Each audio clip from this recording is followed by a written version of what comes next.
Silakan Ibu Nurmi. Ya, Assalamualaikum warahmatullahi wabarakatuh. Waalaikumsalam. Saya mungkin ingin memaparkan hasil LK1 saya kemarin, Bu. Iya, baik. Identifikasi masalah. Bisa di-share screen, Bu? Ya, bentar.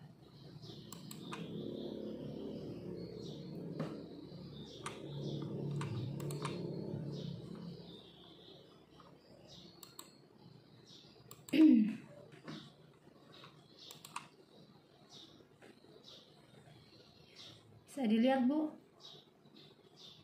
Ya. Jadi identifikasi masalah yang saya buat kemarin ini jenis permasalahan yang pertama, masalah pedagogik. Masalah yang diidentifikasi pertama, guru kurang disiplin dalam mengajar. Analisis identifikasi masalahnya, guru beberapa kali terlambat masuk kelas. Kemudian yang kedua, guru hanya memberikan buku untuk dicatat oleh peserta didik. Yang ketiga, guru beberapa kali mengakhiri pembelajaran sebelum waktunya. Masalah yang diidentifikasi kedua, guru menerapkan model pembelajaran yang masih monoton.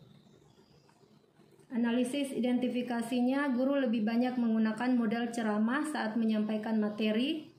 Kemudian guru enggan mengikuti pelatihan tentang model pembelajaran. Yang berikut masalah yang diidentifikasi, guru kurang inovasi dalam membuat media pembelajaran.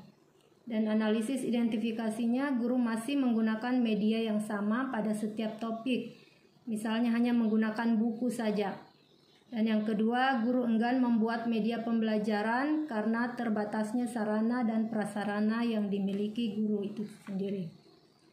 Kemudian jenis permasalahan yang saya temui yang kedua, bagian literasi. Masalahnya kemampuan menyimak peserta didik rendah. Dan analisis identifikasinya, peserta didik mengantuk saat pembelajaran. Yang kedua, peserta didik tidak mencatat materi yang disampaikan oleh guru. Kemudian peserta didik tidak bisa menjawab setiap pertanyaan yang diberikan guru. Selanjutnya, masalah yang diidentifikasi yang berikutnya, kemampuan membaca peserta didik rendah. Analisis identifikasinya, peserta didik masih rendah minat bacanya. Kemudian guru belum memberikan atau mengenalkan bacaan yang beragam pada peserta didik. Berikut, peserta didik masih belum mempunyai motivasi untuk memperoleh informasi dari membaca. Analisis identifikasinya, peserta didik mau membaca hanya ketika disuruh oleh guru. Yang ketiga, kesulitan belajar peserta didik. Masalah yang diidentifikasi, semangat belajar peserta didik rendah. Analisisnya, peserta didik mengantuk di kelas saat pembelajaran. Peserta didik tidur di kelas saat proses KBM berlangsung. Kemudian masalah yang kedua, peserta didik tidak antusias dalam menerima pelajaran. Analisisnya, peserta didik sering izin keluar kelas saat pembelajaran berlangsung. Kemudian peserta didik banyak berbicara dengan teman di sebelahnya saat pembelajaran berlangsung. Yang keempat, jenis permasalahan membangun hubungan baik dengan peserta didik dan orang tuanya. Masalah yang saya temukan, peserta didik takut atau segan mendekati guru. Analisis identifikasinya, guru sangat menjaga wibawa di depan peserta didik dan kurang memahami karakteristik peserta didiknya. Yang kedua, guru enggan berkomunikasi di luar pembelajaran. Yang ketiga, guru kurang memberikan penghargaan atau apresiasi sehingga rasa percaya diri peserta didik kurang. Masalah yang kedua, guru kurang menjalin komunikasi secara intensif dengan orang tua. Analisisnya, guru belum maksimal menjalin komunikasi dengan orang tua karena tempat tinggal orang tua yang kebanyakan di luar daerah. Dan yang kedua, orang tua sibuk dengan pekerjaannya sehingga terbatas berkomunikasi dengan peserta didik terkait pembelajaran. Masalah yang kelima, penyajian bahan pelajaran dan evaluasi. Yang masalah yang diidentifikasi, pertama, guru hanya mengajar untuk mengejar ketuntasan materi. Analisisnya, guru tidak memperhatikan daya serap peserta didik terhadap materi yang diajarkan. Yang kedua, guru tidak memberikan kesempatan kepada peserta didik untuk berinteraksi atau berdiskusi. Yang kedua, guru jarang memberikan contoh konkret pada saat pembelajaran yang membuat peserta didik tidak paham. Analisisnya, guru tidak melaksanakan remedial pada saat peserta didik mencapai kurikulum KKM. Yang kedua, guru tidak peduli terhadap perkembangan belajar peserta didik. Masalah yang keenam yang saya angkat, pemanfaatan teknologi. Ini diidentifikasikan guru enggan menggunakan teknologi yang disediakan seperti proyektor. Kemudian analisis identifikasinya, yang pertama, guru tidak tahu cara menggunakan proyektor dalam penyampaian materi. Yang kedua, guru tidak mau belajar mengoperasikan proyektor yang sudah disediakan di sekolah. Yang ketiga, guru sudah merasa cukup menggunakan media gambar dalam mempresentasikan materi. Kemudian masalah yang kedua, peserta didik menyalahgunakan teknologi dalam pembelajaran. Peserta didik malah kurang fokus dalam pembelajaran ketika sedang menggunakan gadget untuk mengerjakan tugas dari guru. Dan yang berikut, sekolah masih terbatas dalam menyediakan fasilitas teknologi di sekolah. Sekolah hanya menyediakan wifi di lab komputer saja, sehingga saat di kelas, siswa dan guru tidak bisa memanfaatkan wifi tersebut untuk berselancar di internet. Demikian hasil LK identifikasi masalah yang saya buat kemarin. Mungkin ada yang bisa ditanggapi atau masukan dari Ibu, saya persilakan, Bu. Baik, Ibu, ya, dan dulu keluar ya. Ya, jadi tadi coba yang dari pertama, Bu, silakan. Ya, jadi dari sini Ya. di masalah yang diidentifikasi sesungguhnya ada hubungan dengan pedagogik. Di sini ada guru kurang disiplin dalam mengajar, guru menerapkan model pembelajaran masih monoton, ya. Kemudian ada lagi, jadi ada beberapa ya dari segi pedagogik. Kalau saya melihat ini sudah ada memang hasil analisisnya ya. Kalau saya melihat ini dari segi guru belum menerapkan model pembelajaran yang inovatif. Kenapa? Ya, salah satunya guru ini karena belum menerapkannya itu tidak ikut pelatihan, belum tidak mengetahui secara jelas ya bagaimana model pembelajaran yang inovatif yang akan diterapkan ya, karena jarang memang mengikuti pelatihan dan sebagainya ya. Jadi nanti ini karena guru tidak menguasai model pembelajaran yang inovatif ini bisa berpengaruh dari berbagai macam segi ya. Ini di analisisnya banyak Ibu sampaikan ya. Hanya lebih banyak menggunakan model ceramah ya. Kemudian menggunakan media yang sama setiap tahun ya. Padahal itu semua termasuk pada model pembelajaran yang inovatif ya. Jadi memang sudah ada ini semua dan Ibu sudah identifikasi satu persatu ya. Kemudian kurang disiplin juga itu akibat dari disiplin dalam mengajar malah datang terlambat karena memang kadang-kala berpikir apa yang akan saya ajarkan kepada peserta didik, bagaimana saya mengajarkan kepada mereka ya, sehingga nanti datang terlambat ya, mengakhiri pembelajaran sebelum waktunya karena sudah tidak tahu apa yang mau dibikin. Tapi kalau guru kreatif, inovatif dan sebagainya itu tidak terasa waktu berjalan, siswa juga enjoy, senang ya.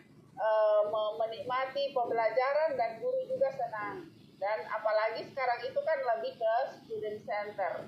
Kalau teacher center, ceramah dan sebagainya, itu guru akan kewalahan, capek, ya, dan cepat kehabisan materi, kehabisan bahan, ya, kehabisan omong apa yang mau disampaikan. Tapi kalau ketika guru kreatif, inovatif, banyak hal yang bisa dikerjakan oleh peserta didik itu sendiri dengan melalui perencanaan yang matang, ya. Oh, berarti saya harus menggunakan model pembelajaran. Apalagi mungkin juga disebabkan oleh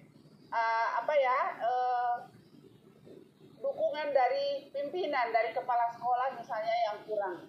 Tidak ada dukungan baik dari dana, dari semangat, dari kan kadang-kala misalnya ada permintaan guru untuk ikut pelatihan, untuk ikut workshop, ya. Oh, kepala sekolah mungkin tidak ada dananya untuk itu, tidak ada dana perjalanannya atau apa semua, ya. Sampai di sekolah mungkin juga fasilitas penunjang, sarana prasarana yang kurang. Ini juga, ya, kita sudah jauh-jauh sudah menerima materi yang harus mengembangkan ini, menggunakan ini, sarana ini, sampai di sekolah tidak ada sarana, tidak ada LCD, tidak ada listrik, tidak ada wifi dan sebagainya, yang mungkin ini yang bisa diantisipasi bagaimana caranya oleh guru, mungkin bisa memanfaatkan di tempat yang ada wifi dan mencari dan menyimpannya dalam file yang kapan saja bisa dibuka offline, ya, dan bisa digunakan oleh peserta didik itu sendiri, sehingga dalam pembelajaran peserta didik itu menjadi sangat senang, ya. Senang mereka belajar, ya, di samping melihat karakteristik dari peserta didik itu sendiri. Saya kira itu, Bu. Saya kira Ibu sudah mendapatkan banyak hal yang Ibu cantumkan pada identifikasi permasalahan ini. Yang kunci utamanya adalah guru, ya. Guru, di samping ada juga yang lain-lain. Itu tanggapan dari saya. Silakan Ibu Tresmina. Kayaknya ini kita tidak bisa kumpul, Bu, kalau misalnya memang karena masing-masing punya untuk identifikasi permasalahan yang beragam. Halo Ibu Tresmina, silakan Ibu. Iya Bu, terima kasih. Ya, jadi memang kita tahu bersama.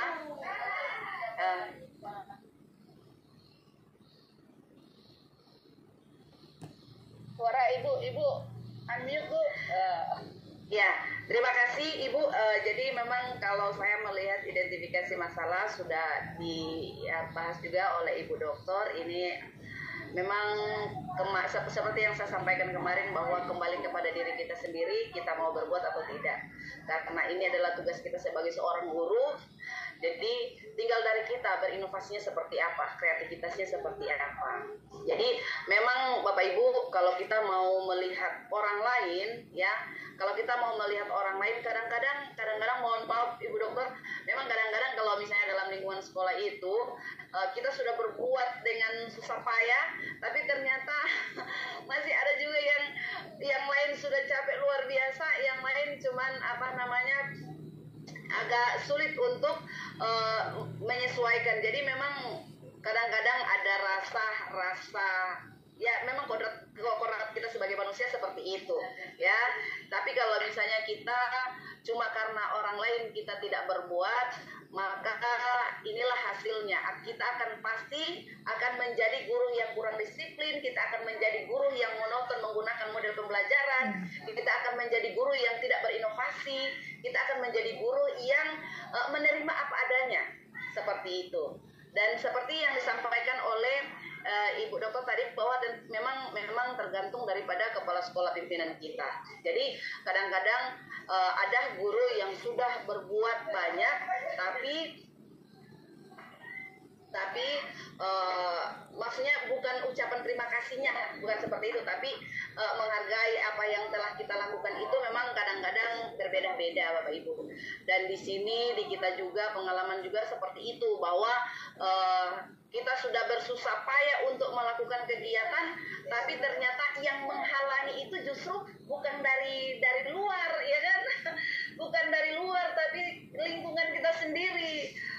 Dan itu sempat saya komunikasikan pada saat kegiatan saya masuk mendaftar untuk jadi guru penggerak itu yang saya sampaikan waktu itu. Jadi ini contohnya Bapak Ibu, ini kegiatan contoh ya, mohon maaf, ini contoh kegiatan pramuka. Kegiatan pramuka itu adalah kegiatan wajib bagi kita di sekolah. Tapi yang menghalangi adalah ya memang butuh anggaran memang. Cuma bagaimana tinggal kita mendukung seperti apa, ya kan? Karena kegiatan berjalan itu bukan nanti ada uang baru bisa berjalan, tapi punya kegiatan potensi-potensi lain bisa kita manfaatkan. Nah, yang menjadi kendala adalah orang lingkungannya kita. Nah, kalau kita akan berserah diri kepada tantangan itu, maka kita akan menjadi guru yang seperti diidentifikasi oleh Ibu Nur ini. Jadi mari Bapak Ibu, saya juga guru sama-sama ya Bu, kita sama-sama berinovasi bahwa jangan melihat kiri dan kanannya, tapi lihatlah bahwa kita adalah guru. Profesi ini telah kita ambil, profesi ini kita telah geluti, dan kita akan bertanggungjawabkan nanti di hadapan Allah, di hadapan Tuhan nanti kita akan bertanggungjawabkan. Dan ingat Bapak Ibu, kalau misalnya anak yang kita didik, kita bimbing menjadi orang yang baik, maka amal jariahnya kita berjalan. Iya, jadi tergantung dari kita Bapak Ibu, tergantung dari kita mau berinovasi. Jadi kalau saat sekarang memang Ibu, mohon maaf Ibu Dokter, memang di sekolah itu kan ada anggaran-anggaran dana bos ya kan. Nah, banyak yang guru-guru kadang-kadang ada yang mau ikut kegiatan-kegiatan seminar seperti itu, kadang-kadang menggunakan biaya sendiri. Ada yang dari sekolah mungkin ada yang hanya mengutus 1-2 orang saja. Kadang-kadang dilihat juga memang sosialnya kita sangat berpengaruh Bapak Ibu. Jadi kadang-kadang kita merasa kok cuma guru itu terus yang ditunjuk, seperti itu. Tapi kalau kita melihat lagi itu Bapak Ibu ya, kita tidak akan jadi seperti yang diharapkan oleh negara kita, menjadi guru yang lebih baik. Jadi mengharapkan kita mampu untuk menciptakan siswa yang mencerdaskan anak bangsa ya. Jadi Bapak Ibu, saya rasa mungkin itu dari saya, karena memang semua mengalami ini, bahwa kita memang monoton, apalagi kalau misalnya tidak ada fasilitas sarana dan prasarana. Misalnya kita mau mengeluh ini dan itu, dikatakan bahwa oh ini tidak ada di anggaran, ini tidak ada di Arkas, ini tidak ada di seperti itu. Jadi kalau kita berserah diri kepada apa yang kita temui itu, maka kita tidak akan menjadi berkembang Bapak Ibu. Jadi tergantung dari kita mau berinovasi, berkreasi, gunakan sesuatu yang ada di sekitaran kita dan memanfaatkan apa yang ada di potensi pada diri kita sendiri. Mungkin seperti itu Ibu dari saya. Terima kasih. Ya.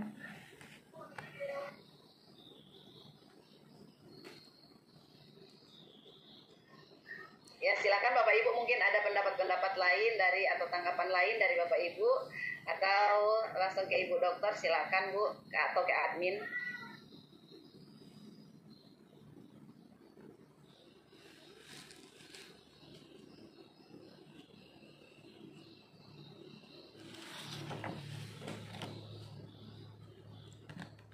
Ini sudah bisa saya stop screen-nya, Bu?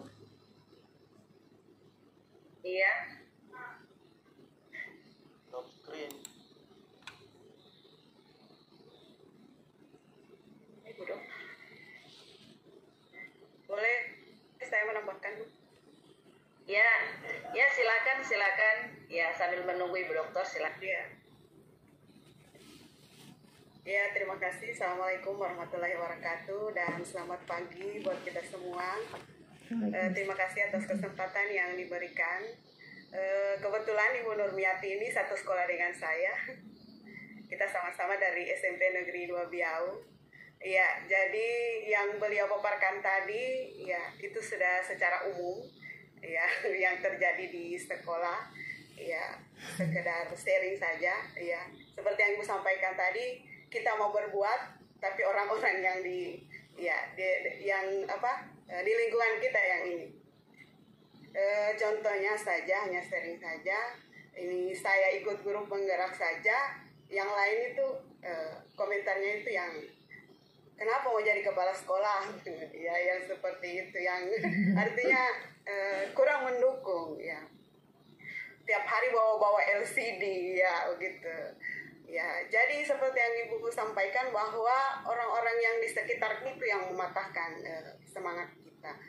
Dan apa yang Ibu Nurmiati sampaikan itu benar adanya yang ada di sekolah kami, dan hanya beberapa orang saja yang mau berbuat, termasuk Ibu Nurmiati yang rela membeli LCD sendiri sama dengan saya, ya.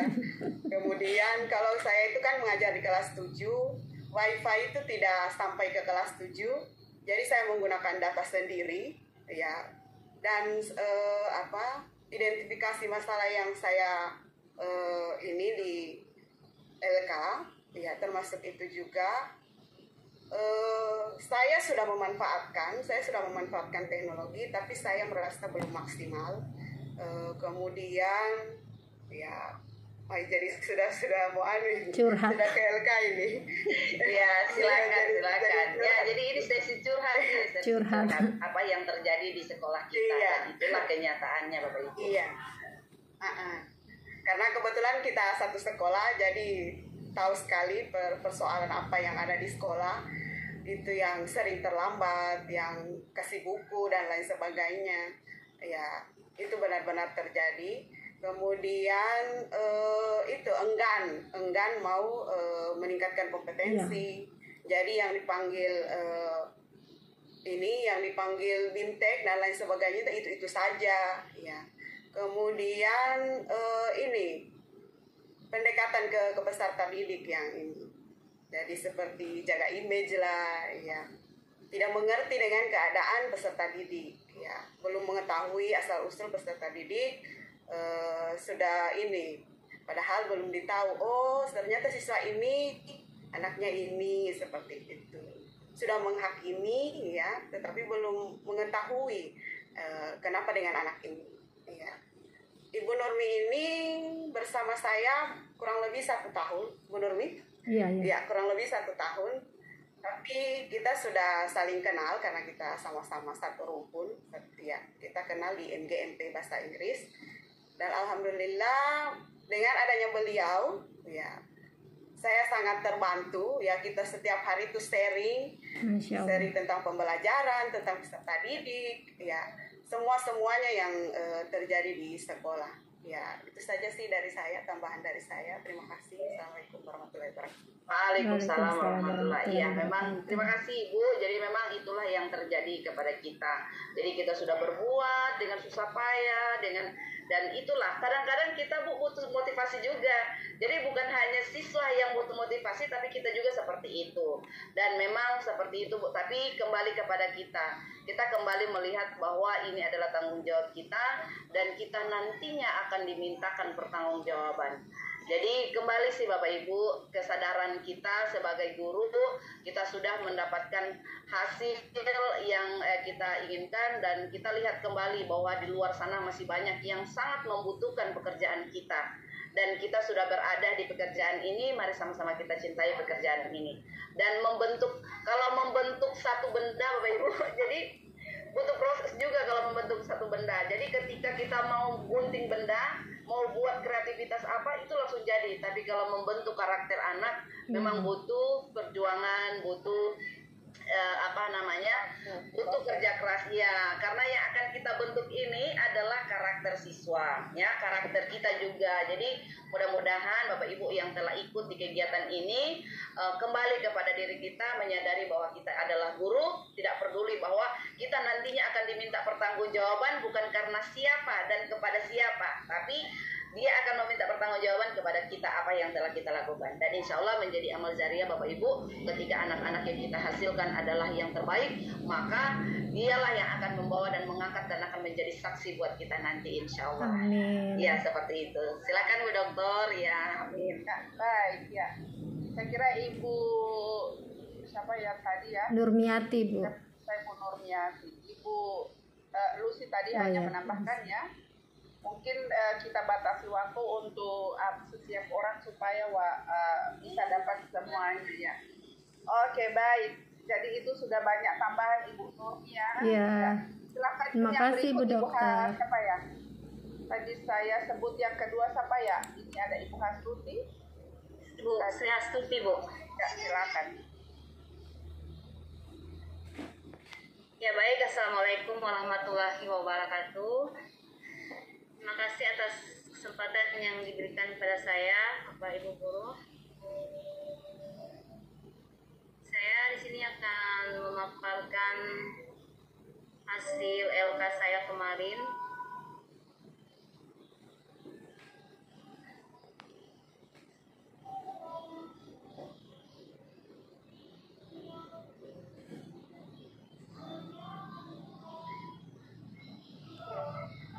Ya.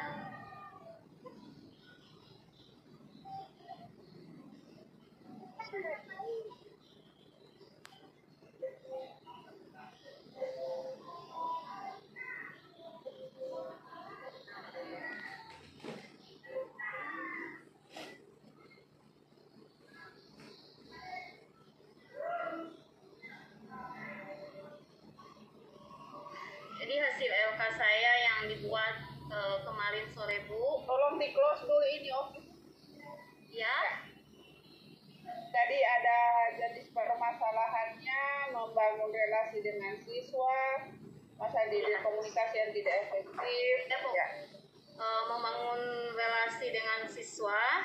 Kemudian masalah yang saya identifikasi dalam membangun relasi dengan siswa yaitu komunikasi yang tidak efektif. Kemudian hasil analisis identifikasi masalahnya adalah kesalahan dalam berkomunikasi. Kemudian ada hambatan-hambatan komunikasi, gaya berkomunikasi yang tidak sesuai, kurangnya keterlibatan diskusi, dan kemudian kurangnya keterlibatan siswa, tidak memahami gaya belajar siswa, pentingnya berbahasa, kemudian pentingnya bahasa tubuh dan ekspresi wajah. Kemudian masalah yang kedua dari untuk membangun hubungan relasi dengan siswa adalah kesalahpahaman.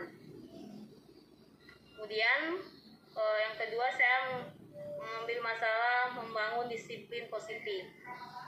Nah, membangun disiplin positif ini masalah yang saya identifikasi adalah pengelolaan kelas yang tidak efektif. Kemudian ada ketidaksesuaian metode pengajaran. Yang ketiga, masalah yang saya angkat adalah tentang metode mengajar guru. Metode mengajar guru ini saya mengidentifikasi masalah ketidaksesuaian tingkat kesulitan materi, kemudian kurangnya integrasi pembelajaran kolaboratif. Kemudian yang keempat, masalah evaluasi dan penilaian. Di masalah evaluasi dan penilaian ini saya berinformasi masalah tentang tidak konsisten dalam penerapan kriteria, kemudian ketidakcocokan antara metode penilaian dan tujuan pembelajaran. Yang kelima, saya menemukan jenis permasalahan minimnya kreativitas dalam pembelajaran. Masalah yang diidentifikasi adalah kurangnya pelatihan atau pembinaan kreativitas, kemudian pendekatan pengajaran yang monoton. Di sini juga saya sudah memuat semua, maaf ya Bu, Dokter, ini cuma sesuai dengan pemikiran saya. Saya memuat semua di sini tentang cara saya menganalisis identifikasi masalah-masalah yang menurut saya sering muncul dan apa yang saya sendiri alami. Saya rasa cukup, Bu. Ya. Apa? Oke, coba lihat di atas, coba agak naik sedikit lagi, coba lihat petunjuknya Ibu, di petunjuk Ya. pengertiannya. Ini kan petunjuk, silakan identifikasi masalah-masalah pembelajaran yang mungkin terkait dengan penanganan siswa bermasalah dan berkebutuhan khusus. Jadi ini misalnya yang pertama adalah penanganan siswa yang bermasalah dan berkebutuhan khusus. Jadi Ibu di sini mulai dengan membangun relasi dengan siswa. Kemudian ini membangun relasi dengan siswa. Jadi kalau yang berkebutuhan khusus atau bermasalah tidak ada ya. Kemudian melakukan disiplin positif, pemberian feedback atau metode pembelajaran, masalah motivasi. Jadi ini yang kalau di masalah motivasi siswa ini masalah diidentifikasi adalah misalnya motivasi belajar siswa masih belajar bahasa Inggris sangat rendah ya, apa analisis identifikasinya apa ya, misalnya kosakata siswa rendah kurang ya. Kemudian mereka menganggap bahwa bahasa Inggris pronunciation-nya itu sulit karena berbeda dengan apa. Kemudian rasa malu ya. Ini yang rasa malu siswa yang sangat tinggi. Ini kan saya hanya menduga-duga ya, tapi Bapak Ibu yang lebih tahu. Lebih tahu di kelas itu seperti apa kalau misalnya masalah motivasi ya, motivasi belajar bahasa Inggris rendah. Kemudian yang berikut adalah misalnya faktor dari orang tua. Orang tua mengharuskan anaknya untuk membantu bekerja, pekerjaan orang tua misalnya berjualan atau apa kan biasa seperti itu, atau bekerja di kebun dan lain sebagainya. Banyak hal yang seperti itu. Kemudian yang membuat dia tidak motivasi misalnya pengaruh teman ya, teman lebih banyak yang putus sekolah misalnya, atau misalnya sering hanya dengan gadget misalnya ya, kemudian yang berikut ini masalah motivasi ya, yang berikut adalah motivasi yang membuat dia motivasi rendah, guru. Di samping dari siswa itu sendiri, dari guru juga, bagaimana metode mengajar yang digunakan oleh guru, apakah menarik siswa atau tidak, itu juga salah satu membuat motivasi siswa belajar bahasa Inggris rendah. Jadi Ibu nanti bagi-bagi seperti itu. Kalau materi HOTS ya, high order thinking skills, apakah Ibu menerapkan ini dalam misalnya dalam membuat soal misalnya. Kemudian ada literasi numerasi, miskonsepsi, pemanfaatan teknologi. Apakah guru pernah ya menggunakan teknologi? Nah, jadi kalau misalnya identifikasi misalnya guru tidak menggunakan atau belum menggunakan teknologi. Analisis identifikasinya apa? Tidak ada jaringan listrik sering mati, tidak terampil menggunakannya, kurang wawasan, tidak ikut pelatihan, tidak ikut workshop. Jadi banyak hal yang bisa diidentifikasi itu Bu ya. Jadi ini hanya contoh-contoh. Saya kira Ibu Bapak yang lebih tahu kondisi. Kemudian model pembelajaran inovatif ya. Misalnya guru belum menerapkan model pembelajaran yang inovatif. Kenapa? Analisis identifikasi masalahnya apa ya, misalnya tidak pernah ikut pelatihan ya, kurang wawasan misalnya tentang model-model pembelajaran yang inovatif. Kemudian fasilitas sarana penunjang misalnya tidak tersedia, dukungan dari pimpinan, dari kepala sekolah dan sebagainya. Ini hanya dugaan-dugaan saya, karena Bapak Ibu yang lebih tahu. Jadi ini hanya contoh-contoh masalah terkait lainnya menjadi tugas keseharian Ibu berdasarkan pengalaman Anda saat menjadi guru. Jadi ini Bapak Ibu Hastuti khususnya ya sudah menyampaikan di sini ya. Jadi tinggal bisa diidentifikasi sesuai petunjuk yang ada ya. Oke Bu ya. Itu dari saya, mungkin dari Bu Tresmina. Ada Bu? Ya, terima kasih Bu. Maaf tadi terlempar. Iya. Mungkin saya tidak terlalu banyak mendengarkan apa yang disampaikan oleh Ibu Sri Astuti, tapi saya bisa mendengar apa yang disampaikan oleh Ibu Dokter bahwa memang pembelajaran saat sekarang harus menggunakan, bukan harus juga sih, tapi bagaimana cara kita untuk memanfaatkan media pembelajaran Jadi sesuai apa yang disampaikan bahwa pendidikan disesuaikan dengan alam dan zaman. Jadi kalau sekarang zaman digital ya kita harus menyesuaikan semampu kita bisa menyesuaikan. Seperti itu Ibu mungkin dari saya. Terima kasih. Oke, baik. Terima kasih. Ya, saya kira cukup untuk Ibu Hastuti. Silakan Pak Nur Habib. Bu ya. Oke, Pak, silakan. Terima kasih atas waktunya. Bisa stop share dulu Ibu Hastuti ya.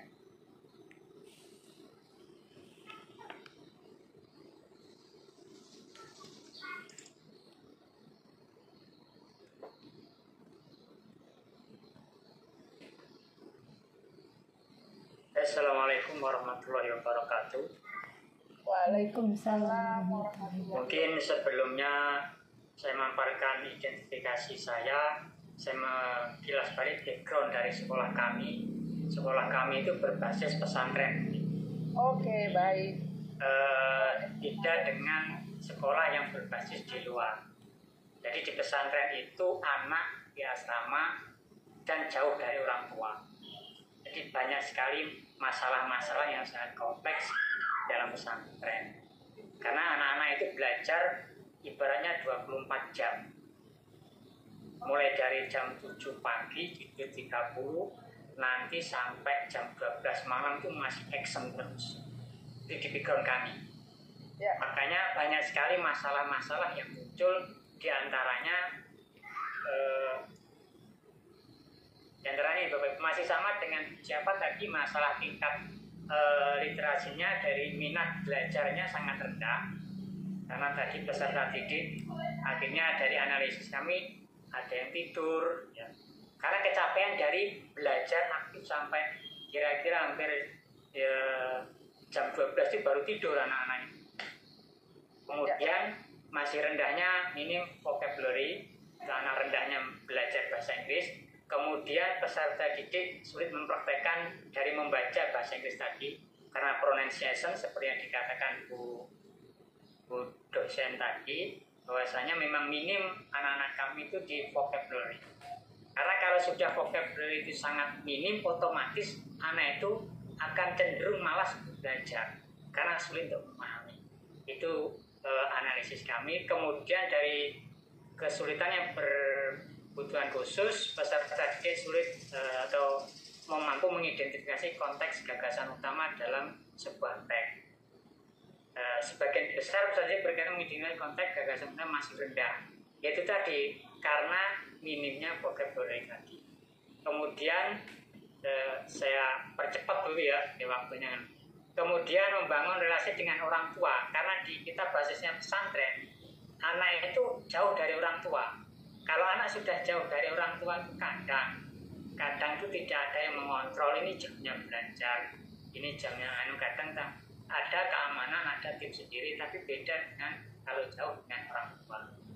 Tuh, karena malas belajar di asrama, kemalasan siswa belajar karena jauh dari orang tua tadi, tidak ada pengawasan langsung dari orang tua. Meskipun di asrama itu sudah ada ibaratnya kepala asrama, terus kemudian ada ketua kamar, itu sudah ada. Tapi kadang namanya anak lebih cenderung kalau yang menyuruh itu orang tua. Kemudian hubungan orang tua dengan siswa itu sangat terbatas karena jauhnya. Karena di pondok kami itu ada yang rumahnya dari Sabang sampai Merauke, mulai dari Papua ada, bahkan siswa kami dari Papua ada, dari Sulawesi ada, dari Sumatera ada, semuanya ada. Makanya di dalam kelas itu ya bermacam-macam. Kemudian kurangnya pertemuan orang tua dengan siswa pondok masih minim. Kemudian pemahaman atau model pembelajaran, daya tangkap siswa dalam mengikuti model pembelajaran masih kurang. Karena itu tadi, anak kadang capek, kurang tidur. Tuh, kan. Tapi tidak semuanya. Saya analis tidak semuanya. Kebanyakan ini waktu. Terus kemudian peserta didik belum terbiasa ketika menggunakan model pembelajaran yang baru. Di peserta didik itu ketika ada model yang baru itu perlu penyesuaian. Kemudian untuk materi terkait literasi numerasinya, kemampuan peserta didik dalam memahami soal berbentuk cerita atau teks itu masih sulit, ini kurang ini. Dan kemudian peserta didik kesulitan dalam mengerjakan soal-soal yang berbasis hot. Peserta didik belum mampu menjawab pertanyaan berbasis hot karena kurang terbiasa. Dari guru sendiri masih jarang menggunakan soal-soal berbentuk hot karena masih cenderung pakai yang kurikulum